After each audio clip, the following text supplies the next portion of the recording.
A common question I get when I work with those with scoliosis at my clinic is, how effective is the Schroth method, and is it effective in treating scoliosis and stopping progression of the curve?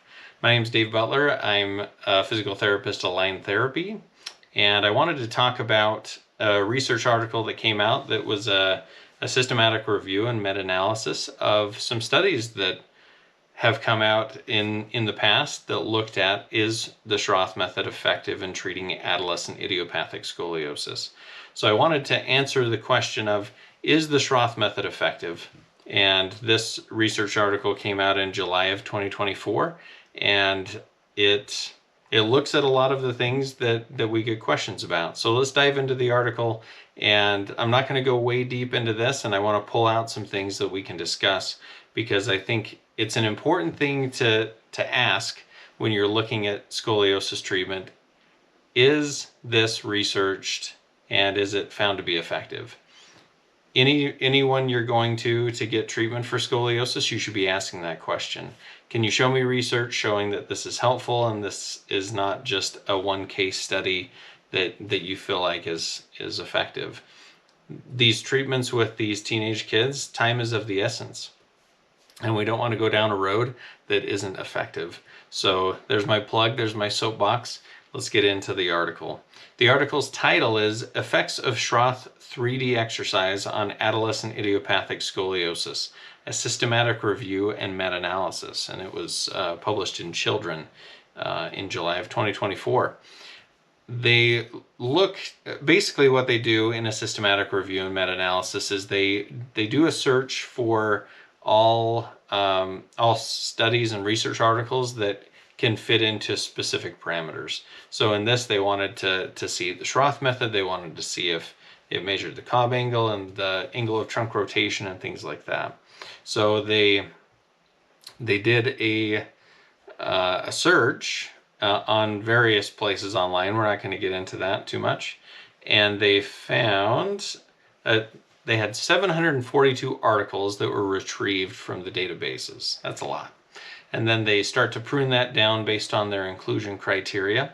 And ultimately, they came up with 14 articles that met their inclusion criteria, which, it had to be that it had Schroth, that it had scoliosis or spine malformation or adolescent idiopathic scoliosis, and it had to measure a bunch of things. So we're not going to get into that too much, but they looked at these studies, and then they compile all this data, and they decide whether these studies and these research articles are in support of something or not. And that's what I really want to get into, instead of going too deep into how this is done, because you can see that on plenty of YouTube videos. They looked at a few specific things. So one was the Cobb angle. It's what most of us are interested in when we talk about scoliosis. And they found that Schroth method was indeed helpful in reducing progression of the Cobb angle. They looked at ATR, which is the rotation of the spine. That's where we get the rib hump. And they found that it was also significantly lower in the Schroth method groups.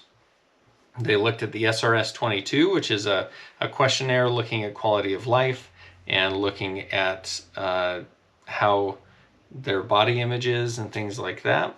And that was significantly improved. And then they also found back extensor strength was improved in the Schroth method articles and groups.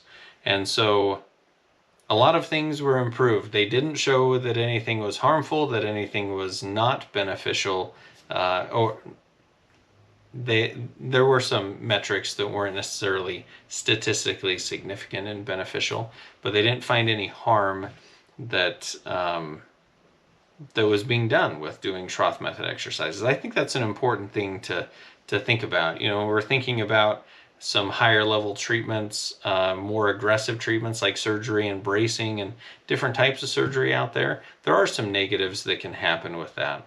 With Schroth method exercises, I really haven't seen any research to show that there's a negative side to doing this.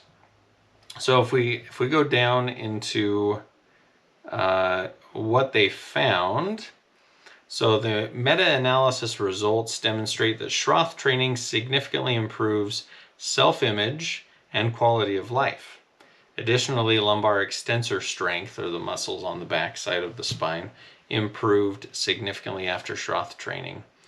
Who doesn't want that? Who doesn't want improved self-image and improved quality of life? And having more extensor strength is also beneficial. So that's great. It also looked at whether or not lung function was improved, which is a important thing if someone's going into surgery. It found that the forced vital capacity, so how much air we can breathe out, increased with Schroth method exercises, which is also a great thing. If we look at the Cobb angle and the ATR angles, those are the most commonly assessed factors when we're looking at like an x-ray or someone in person. This study shows that Schroth training significantly improves these angles compared to traditional methods.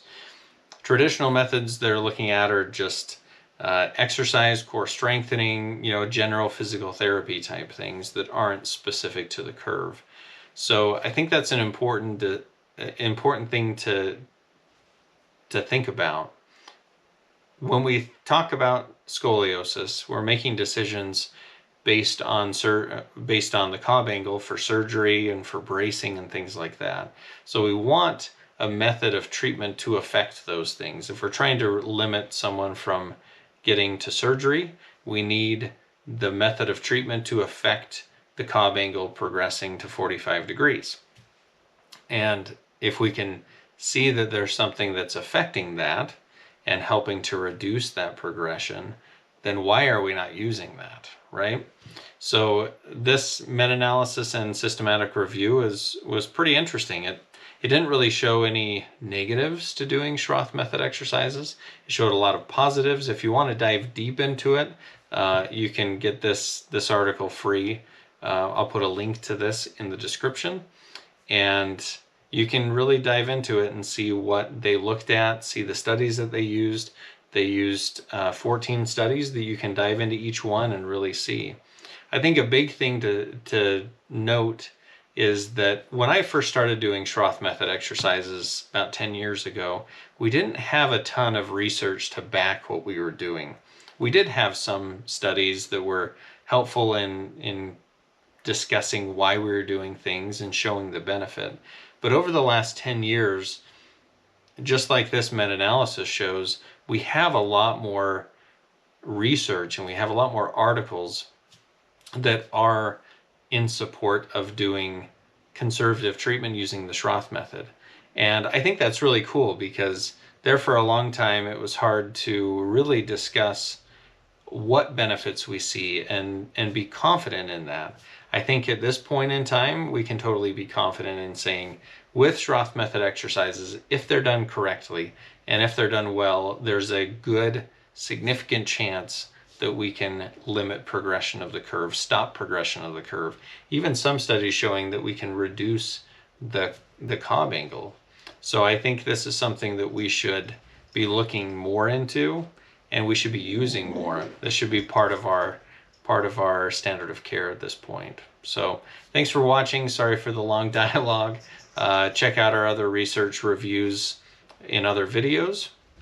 And you can also see how we treat scoliosis using the Schroth method in some of the videos we have on here as well. I'd love for you to subscribe and support the channel and learn more about how you can treat scoliosis in yourself, a loved one, or if you're a healthcare professional. So thanks for watching. We'll see you next time.